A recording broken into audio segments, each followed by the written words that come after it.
Welcome back to my channel guys, and magandang weekend sa inyong lahat. Since panahon na naman ng tag-ulan at marami na naman tayong bagyong darating, tayo ay magluluto ngayon ng isang pampainit na chicken sotanghon soup. Now for our list of ingredients, we have the following. Now we will be using 1 whole breast of chicken. Now to prepare this guys, I boiled 4 cups of water. Nilagyan ko siya ng 1 tablespoon ng asin and I boiled the breast until tender. Now I reserve the broth dahil malasa ito, may lasa na siyang chicken, and at the same time gagamitin natin ito sa ating chicken sotanghon soup. Now for the sotanghon, I am using Sapporo. This is premium quality vermicelli. We will be using about 4 pieces of this, hindi lahat. Para sa ating mga aromatics, we will be using 6 cloves of garlic minced. You can add more if you wanna make garlic chips. 1 red onion, medium size, sliced thinly. Gagamit din tayo ng celery. Hiniwalay ko yung stalk sa leaves. So, I chopped it finely. And then, I sliced carrots ng maninipis. Cabbage. We will also be using cabbage sliced thinly. And to add color to our dish, we will be using annatto seeds. Now, hinugasan ko ito guys dahil minsan maalikabok siya pag nabibili sa palengke. Panimpla natin is patis according to your taste. Black pepper or white pepper if you want white pepper. And we will also need cooking oil. And lastly, for our garnishing, we will be using spring onions. Now, we have our ingredients ready. Let's start cooking our chicken sotanghon soup. So, magpe-prepare muna tayo ng annatto oil. Okay? So, this would give that vibrant red color to our chicken sotanghon soup. Yung iba, guys, nagbo-boil lang ng water, binababad. Pero ako, para lumabas yung flavor ng annatto at lalong makulay ito, hinihit ko siya sa oil na gagamitin nating panggisa. Now, mas mabilis kung water lang, pero I want to do this additional step dahil merong nutty flavor ang annatto seeds. Okay? And ang gagawin natin, pag makulay na yung oil, we will separate the seeds and reserve the oil in our pan. Now, we would then start sauteing our garlic.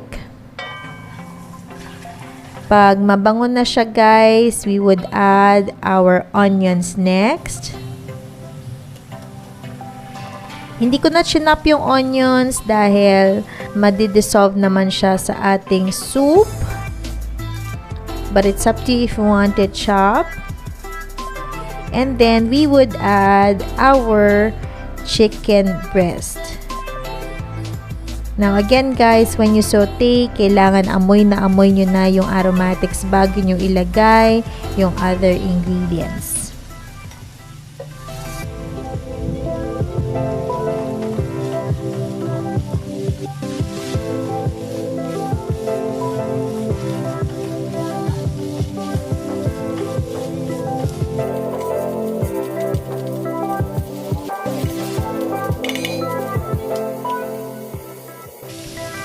Now, habang maaga guys, I season my chicken breast with a little bit more salt and black pepper. So, para manuot yung kanyang timpla kahit sa chicken breast natin. Since chicken breast, napaka-bland ng lasa ng meat na yan, we will enhance that by cooking it early with salt and pepper. Now, continue lang natin igisa yung ating chicken breast. And once you can hear it sizzle, you can now add your celery stalks. Now, ito yung magbibigay lasa sa ating chicken broth. Celery is really a compliment to any chicken dishes, especially meron siyang sabaw. Alright, and after adding the celery, we can then add the broth.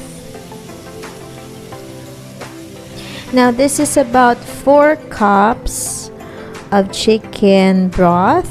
Pero magdadagdag pa rin tayo ng water, 4 more cups. So, a total of 8 cups all in all. Guys, maraming tubig ang kailangan sa chicken sotanghon soup because as you cook the sotanghon, i-absorb niya. Now, I have an optional ingredient para mas bold yung lasa ng ating chicken broth. I'm adding 1 Knorr chicken cube. It's up to you guys if you want to add it. And then, patis to flavor. Hinay-hinay na lang at this point, guys, since meron ng timpla yung chicken, meron na ring timpla yung broth. So, when we add our patis, let's season this according to your taste. Now, we are going to cover our pot and let this boil. And once the soup is briskly boiling, we can then add our sotanghon. So, 3 munang ilalagay ko, guys, because I'm also afraid na baka mag-overflow yung aking soup pot. So, let's start with 3 pieces of sotanghon. And let's check kung okay pang maglagay ng isa later on. I'm also gonna add the carrots at this point. So, idagdag na natin yung carrots. Guys, yung gulay natin, I did not mention any measurement because it's really up to you. Ako, napaka magulay kong tao. So, sinagad ko talaga yung amount ng gulay na pwede nating ilagay sa ating chicken sotanghon soup. So, yung iba, ayaw ng masyadong maraming gulay, gusto mas maraming chicken. So, it really is up to your preference, guys. Now, we're gonna mix this slowly. Careful not to break the sotanghon. So, I'm using tongs for this.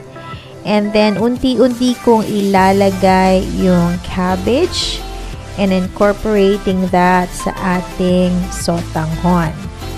So, same thing, I did not provide any measurement because it's really up to you kung gaano karaming cabbage o gaano karaming carrots ang gusto nyong ilagay.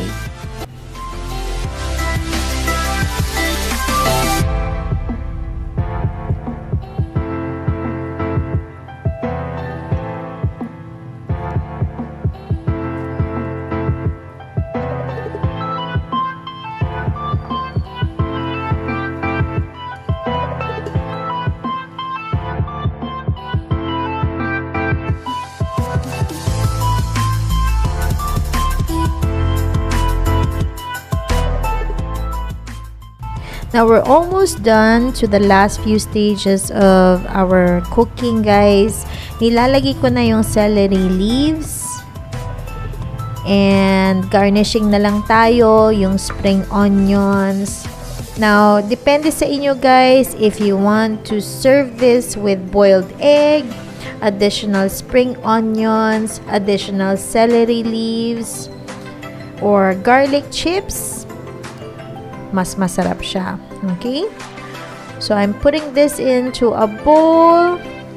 Alright, so kung pansinin nyo, napakarami ng sahog na ito. Hindi kayo talaga mabibitin sa sahog, guys. Chicken pa lang at gulay pa lang, solve ka na. And since marami tayong sahog, guys, syempre malasang malasa din yung ating soup or yung chicken broth.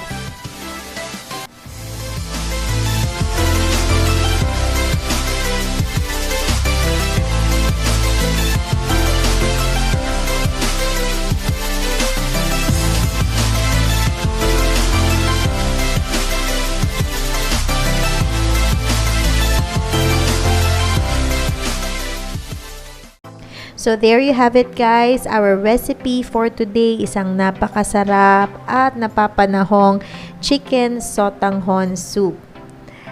Now, if you do like this video, give it a thumbs up. Comment down below what you think of my recipe. Share this video recipe to your family and friends. And to all foodies out there and people who love to cook, please subscribe to my channel, Yan E. Also tap that bell for notifications on new videos and recipes. Thanks again for watching, guys. See you again next time. Bye now.